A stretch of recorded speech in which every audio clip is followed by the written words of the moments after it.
Hello everyone, welcome back to the Wood Gasifier Builders Workshop. Today's video we're going to talk about all these lies that Ben Peterson has been putting out there about myself and my business. I've given him about a month and a half now without responding to it in the hope that he would realize how unhelpful his videos are to himself. But he's chosen to just double down and keep spreading lies. So I'm basically going to respond to all these lies in this video. For those of you that aren't familiar with the dispute that's been brewing, you can look at some of the previous videos that I put up about cyberbullying and so on. But know that this video is not a video of me attacking Ben Peterson. This is a video of me defending myself, my reputation, and my business from lies that Ben Peterson has been spreading out there. So let's go ahead and get started on the different lies. So the first lie it puts out there is from Ben is, I am not a real wood gasser. So with this, I had to actually look it up. A gasser is not a term that I have ever used or heard people use. I had to look it up. There's several definitions of the word gasser. Not one of them is somebody who makes wood gas, but I think we all understand what he's getting at here. Basically, the claim is that I haven't put in the long hours needed to fully understand wood gasifiers, so I'm not qualified to build or operate gasifiers. I'm cutting corners in doing what I'm doing, and I'm not doing things that should be done like hot filtering, double cooling, and so on. So that's the claim, that's the lie. The response to that is, one, who elected Ben Peterson as spokesman for the wood gas community? I'm sorry, you're not. Yeah, you wrote a book. Okay, congratulations. You did something good 10, 15 years ago. You haven't done anything since. So I really don't care how many hours you've done, and you have no idea of the hours that I put in. I'm actually in the wood gas business, have been in the wood gas business for the last 6 years. I do workshops, I do videos, I do testing, I do R&D.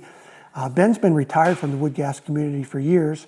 It's been years since he's built a wood gasifier, and who knows when the last time he's actually made wood gas. So the fact of the matter is, Ben Peterson really is not less relevant today than he was at one point, and he's the last person that should be judging whether somebody's qualified to build, sell, or operate a wood gasifier. So the wood gas community is not some super secret technology and community that Ben Peterson gets to dictate. The wood gas community is everybody and anybody who's interested in wood gas, whether you use it, you want to learn about it, you want to build a gasifier, you're using a gasifier. That's the community I want to be part of. I want to be part of that community that's out there helping people discover wood gas and utilize this resource. So anyways, so sorry, Ben, but this first lie, I'm going to have to give you 3 Pinocchios on that. It makes no sense at all. All right, so the next lie is this one, potential seal failure. And this is kind of a big one because this is, and I'm saying this is a lie. This is not misinformation, misunderstanding. This is nothing more than a bold-faced lie to scare people. Make no mistake. If you looked at that and you thought, oh my God, there's a potential seal failure, I bought one of Steve's kits, or I had Steve build me one of these, oh my God, is nothing more than to scare people, okay, and to hurt my business, okay? So we're going to go through and break this down and see and dispel that this is totally baseless lie. So let's go back to, one, how a gasifier works. I think everybody can agree a gasifier makes combustible gas, and part of that gas contains carbon monoxide. Hopefully there's no dispute about that. When you operate a gasifier and it's generating gas, there's carbon monoxide. That's why you operate a gasifier in an outside, well-ventilated area, just like you operate your generator or your vehicle. You don't do that in an enclosed garage or an enclosed shop because of the carbon monoxide danger. You operate in a well-ventilated area. Gasifier is no different. When you operate that gasifier and it's coming up to temperature, the first thing you do is flare it. You flare the gas off. You're standing next to this gasifier with flared gas coming off. Hey, guess what? There's carbon monoxide in that gas. Nobody's going to die. Okay? When you turn off the flare for a few moments, the gas has nowhere to go, and it might start to back up into the system and ignite, and it might vent out through the lid. The lid is designed as a pressure relief. So the gas that's vented out through that lid contains carbon monoxide. And again, you're standing next to it. Nobody's going to die. But the argument seems to be somehow that the seal in between the reactor and the filter comes out of the heat exchange and goes into the cooling assembly, that seal, which is a high temperature silicone connector that's rated at 500 degrees, that's going to fail, and carbon monoxide is going to leak out and you're going to die. Basically, that's the argument, right? It's not happening for many reasons. So he makes this whole big claim based on looking at a picture of the gasifier. He's never seen one. He's never operated one. There's never been a failure of the seal, but from a picture, his expert opinion is that's going to fail and you're going to die from that, okay? So the second point, let's talk about how a gasifier works, right? A gasifier works by putting a blower on the exit, gas exit, which creates negative pressure suction inside the machine. It sucks the air in, gas is created, it pulls the gas through the system, and it's vented out through the flare or out to the engine, okay? That negative pressure inside the gasifier, if there is a leak anywhere, cooling tubes, anywhere, gas is not going to leak out. Air is going to leak in because of the negative pressure.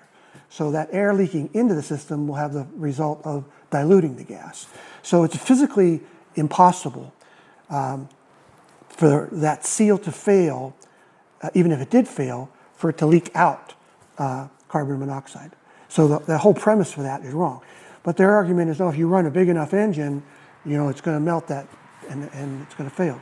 No, it's not true. I've measured the temperature. We've done extensive testing. Nothing's ever failed.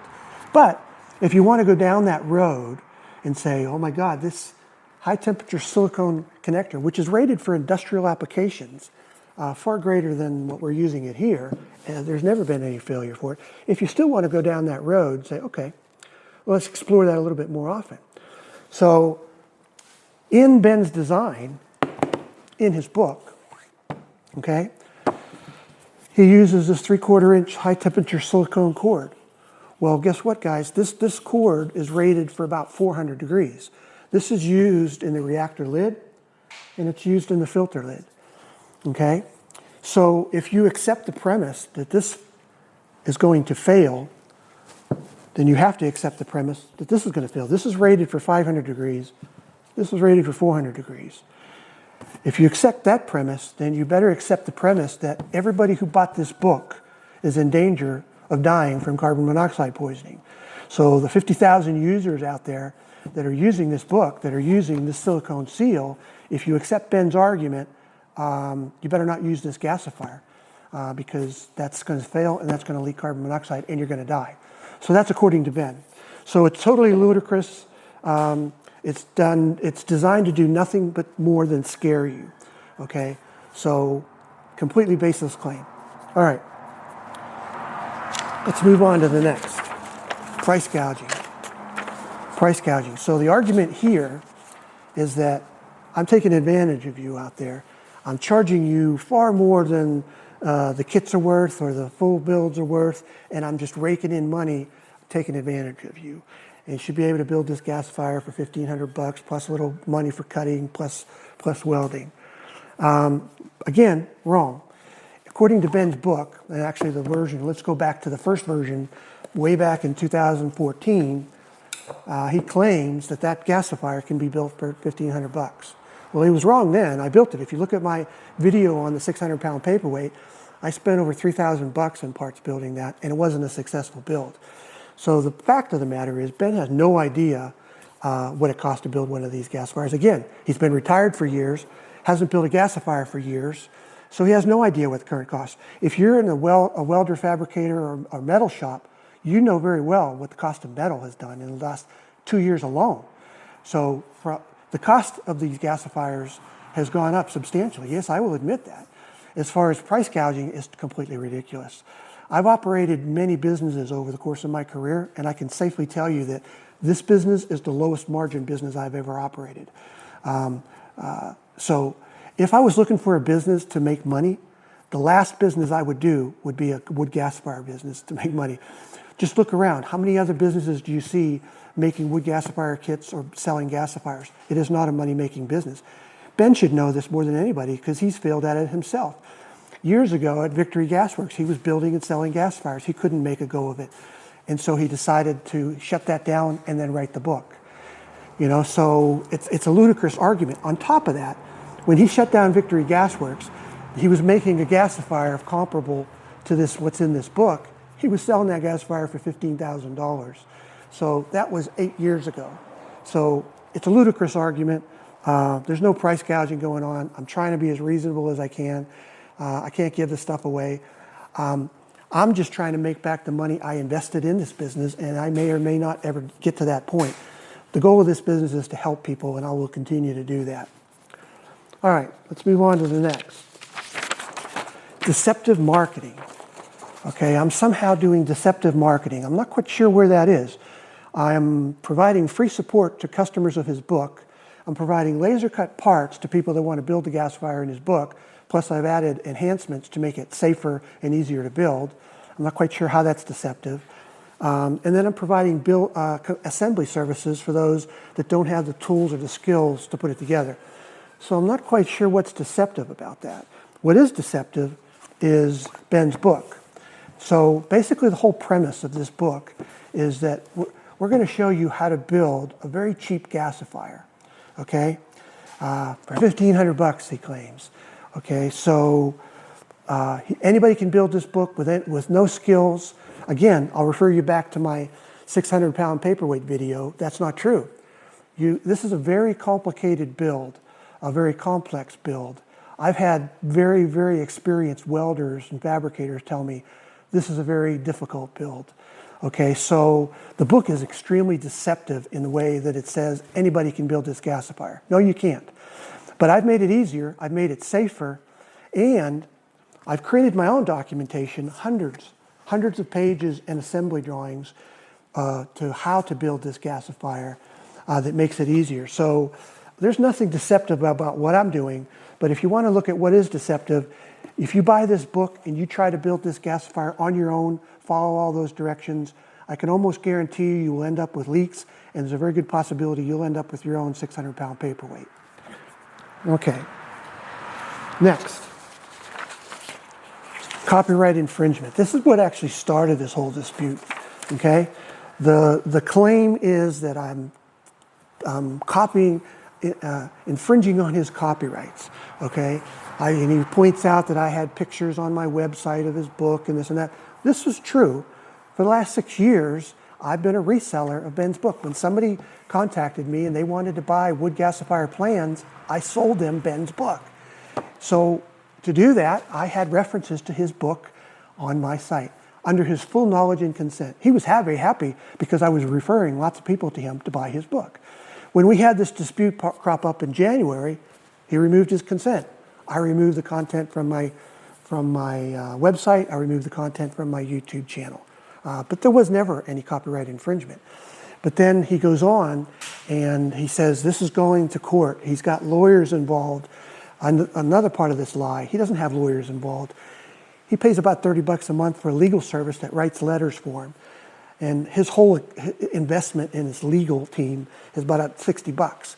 First letter we got was a cease and desist letter to remove everything, which since he didn't want us representing anything, we agreed to remove content from the website and the YouTube channels.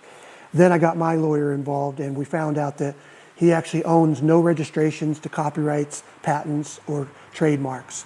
So I didn't even have to do that if I didn't want to. He's got no basis. The second letter we got from his legal representative was that the cease and desist was baseless, and he actually has no basis for copyright infringement claims. And the lawyer that wrote the letter indicated that he would not be representing Ben in any of these matters. So total bogus lie, smoke and mirrors. He's not going to be good doing discovery. He's fishing. He's trying to find my customer list just so he can scare and intimidate my customers. So don't be intimidated by him. Don't buy into this bull crap. He's just fishing, trying to learn about my business to see what else he can do to try to damage my business. All right, next lie. I am a danger to our community. And he points at our community. Again, who elected Ben to be any representative of this community? Who says he's actually a part of this community? He's been retired, hasn't built gasifiers. What has he actually done in the last 8-10 years for the community? He doesn't provide support for users that buy his book. He doesn't provide kits. He doesn't provide training. He doesn't build gasifiers. He doesn't put out any videos on how to help people build. What exactly is he doing? He hasn't done squat. So I'm not quite sure where it is that I'm a danger to the community when I'm helping his customers that he's neglected to do. Oh, no nameplates, stickers, or warnings. Well, you know what? In the book, buy this. There's no stickers, warnings, or nameplates in the book referenced anywhere either.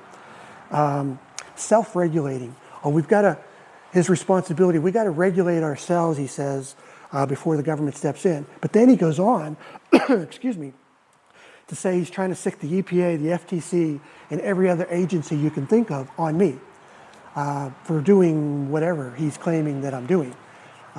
Manufacturing, he keeps claiming that I'm a manufacturer, which I'm not a manufacturer. I never claimed to be a manufacturer.